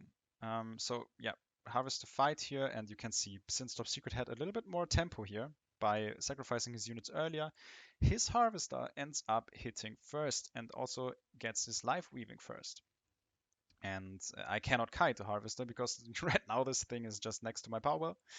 And yeah, that is a problem. I kind of need to retreat, but there's not a lot I can do. Yeah, try to do something with another warrior, but that is just not leading to anything. And this Harvester at 39 HP, not really doing anything. So really good response by Top Secret of doing the Mass Frenzy. Like, the opportunity that I missed there was leading to defeats. I tried to get this tier 2 up again, but it's definitely not in time. So this Nightcrawler hunting down the Harvester, making sure that it does not heal up in my main base, because that's the only serious threat, of course. If my Harvester heals up, kills his Harvester, that would be the scenario where I can come back from this. But yeah, if you don't let that happen, there's not a lot of counterplay available. Life weaving is always well timed here by Top Secret, making sure that he just life weaves during the attack animation of the Harvester, so I cannot cancel it anymore. And yeah, Top Secret went up 2-1 in the series here. So it's game 4 in the finals, and this was first match point for Top Secret here. He is up 2-1 in the series, and therefore I had map choice again, and I wanted a rematch for Uro and Pure Shadow, because I think I saw my mistake. I think I was in a good position to win this game, and I think that I was kind of capable of winning this map if we just do it again. So I ended up doing this, and therefore we got a rematch with the same matchup here. And at that point we see Forsaken, and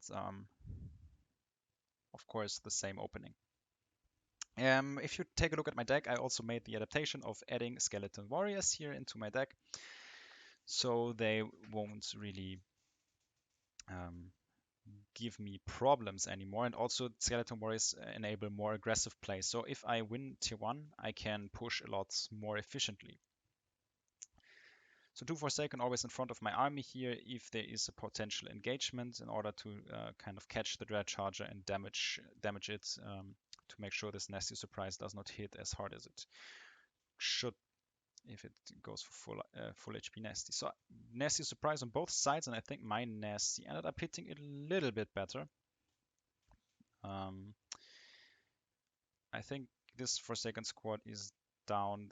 I lost one as well, so I'm not sure if this third one is damaged as well, but I think it's still 3 Forsaken squad on both sides. Considering that Top Secret can heal them up in his base, this trade is not that bad for him. So I ended up walking away with my units. And I think I thought about taking a power well over here because these units are so far away, and getting more power wells would give me more options when it comes down to the gameplay diversity, because on low power well counts you just go for harvester only when that is something that you usually want to avoid. Therefore I started taking a first power well, was hoping for Top Secret to respond there.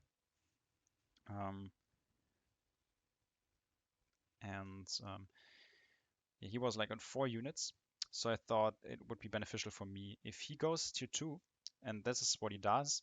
He has more bound power because he played an additional Dread Charger, and therefore it should be acceptable for me to take this power well here, because it should be able to give me 40 energy up until my my harvester is ready. Especially considering that there's like a 30-second build-up time for the tier 2. That is already 15 seconds where you cannot do anything. And it's not a Dread Charger, it's a Forsaken squad. So it's 50 bound power. Never mind. It's not 60. Still a difference in bound power over here, of course. So the harvester timing should be not too far away from that. So I ended up also picking a much more defensive position that allows me to kind of let him come closer to my units. At that point, I'm also frenzying here because this is the thing that I did wrong in the last game, so I want to recycle those Forsaken. They really do not add too much value later on once the harvesters are there. And also, the second thing these things achieve is they kind of force those Forsaken here to move away from my base. So in that point, this delays the harvester in 2 ways. First of all, those Forsaken had to run away here, and also I get a little bit more of extra power here to make sure that my harvester is kind of ready. And now Top Secret also spawning the harvester here, but I think it is pointless to trade here, because if I trade defensively, it just goes for the buildings. I cannot respond. And what's really important here and what really makes the difference is that those Forsaken are still over the cliff. And this enables me another warp at max range that ports the harvester away from my main base and also so kind of secures this orb. I think even though I did better with the void cycling due to the extra power well, I was still behind in tempo. And I think Top Secret did a good job at using this, but this nether warp made up for that. It also killed all the frenzied Forsaken. So it is extremely high value for the nether warp. So those Dark Elf Assassins getting activated here just to force out the life weaving. Therefore, this enables me to make sure that my harvester can just freely attack the T2 here and just run into the main base now. And with a base trade, even though this power, I don't think the power well fully paid off, but it's kind of forced the situation, so it is all right. This still kind of came down to this single nether warp that kind of changed the outcome of that game. I think Top Secret still was doing a good job at realizing that he can tempo, that he can generate tempo by taking tier 2 instead of responding with another power. Yeah, Knight of Chaos being played early to make sure that this Harvester is a little bit delayed, so I can just make sure everything gets destroyed over here, and the Harvester does not do anything in the meantime. So rebuilding tier 1 while chasing down the Harvester with the Knight of Chaos. Good use of the knockback, of course, making sure that the Knight of Chaos cannot attack, and frenzying the Forsaken, focusing that aim unit down. Makes sense, of course. So I kind of tried to walk into the center here and reactivate the Knight of Chaos, but the ability was still on cooldown, so that was a little bit weird here, because I thought, yeah, I really wanted to get this in range and activate it. But yeah, I just should have waited up until the Forsaken are down and then reactivate once the Forsaken are dead, and that would have delayed the Harvester even more. So I had more time to destroy the power, the orb over here. And yeah, at that point I also started playing Forsaken because I think the only thing that really stops me here is this Harvester, and I really wanted to get rid of that. Kind of forcing the Frenzy and also getting the Life Weaving off onto the Harvester. Kind of important. Getting the Forsaken out of the Life Weaving range so it can freely attack the Harvester. In the end, both Harvester die, and yeah, at this point in time, I'm the only one with the tier 1. So that game ended with victory, and it is 2-2 in the series. All right, so last game of the series, and I ended up playing on Uro again because Top Secret this time had map choice, and I think he was also confident that he was kind of able to beat me on this map, which is kind of reasonable considering that those two first games were really close. And in the end, this best of 5 ended up being decided by this third game of Pure Shadow on Uro. Considering that we played lots of ranked on that map in that matchup, it is probably a confidence matchup for him as well, so makes sense that he picks it, especially with those two close games beforehand. And I guess since he probably this time will think about another warp, he might try to find an opening to get his harvest through this time. So same lineup here. The Dread Charger Forsaken start. Everything very basic. I play the Skeleton Warriors again if necessary. You can also bring them into the early fight, of course, to make a second nasty threat, which can be very strong and is kind of difficult to play against. But this way is usually the more consistent way of achieving advantages through good trades. It's better than relying on finding a good nasty, from my opinion. Especially if you play for double nasty threat, because that reduces the efficiency of your normal trades.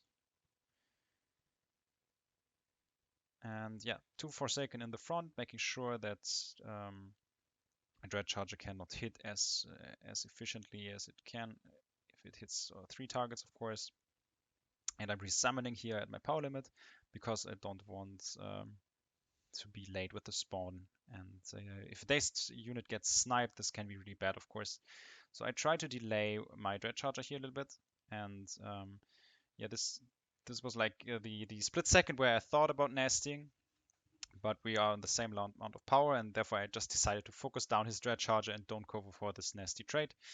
And with the cleaner focus fire on my side here and this Dazed Dread spawn that really does not achieve too much, I end up being in a great position with, I think, like right now, it's 4 Forsaken against 2.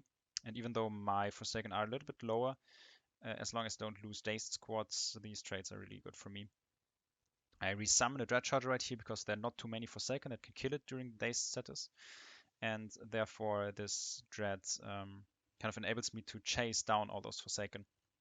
Even though this dies, I can just resummon another one, of course. And there's no way to just run away. This is kind of the option that gets cut by using the Dread Charger. And those Forsaken are not heading towards like a meaningful position, so I can just chase them down with like 2 units or something to even increase the value of my early trade here.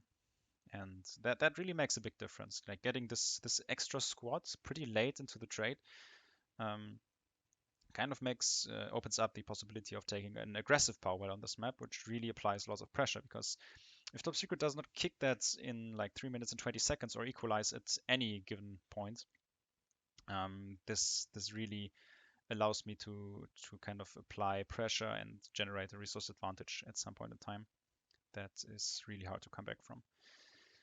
And I also use the Skeleton Warriors right now, because when you are in defense, you can obviously hope for much more efficient nasties.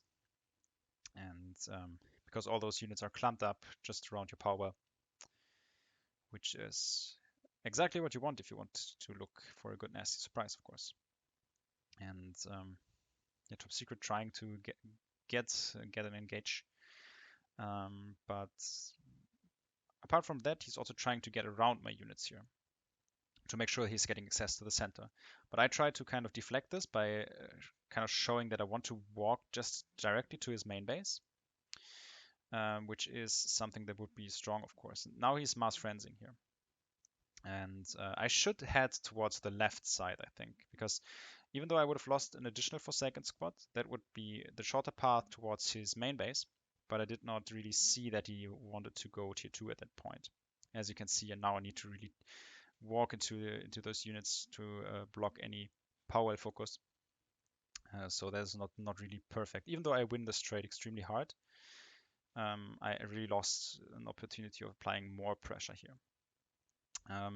Still, this is a decent trade for me, because all Forsaken ended up dying, and I still do have 3 Forsaken that need to be respected.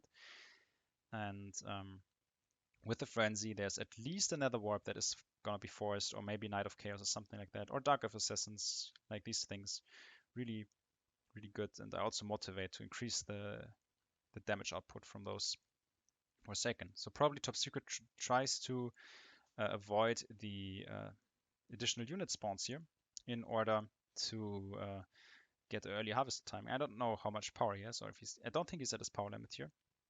But this enables me the power finish with a corpse explosion. And this is the perfect position, of course. 3 power whales against 1. Even though I should be unable to defend this one at the top. And I also thought about. I think I also did it right. I canceled the repair here, because I think if I repair, I lose even more tempo here, which would be a lot worse. So accepting a 1-for-1 trade is really good, I think, because I was up on power at this area here, and I really don't want to start any kind of snowball chain.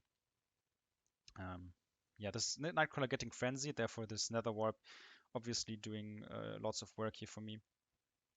But there are a lot of corpses on the ground, so at this point I want to repair, because if there's a corpse explosion, of course, and there it is, it ends up destroying this power as well. But now it's 2 powers against 1 power, and therefore it is a great position. I also stop repairing my monuments here to just get a little bit more tempo, to get this harvest a little bit earlier. Even though it does not look like it is expensive, this repair also soaks up a lot of power. And unless it's really necessary to do it, you just can also keep it alive at like 2000 HP. Because I think I get more time by having more power available and spawning this harvester earlier than just waiting for another hit. And yeah, there it is, this harvester. And I think Top Secret should be like at 150, maybe 200 power at that point in time. Definitely not enough to defend this harvester. Therefore, he's playing 3 Dark of Assassins to defend it. With the Frenzy ability, it is quite good. Or Dark Trance it is.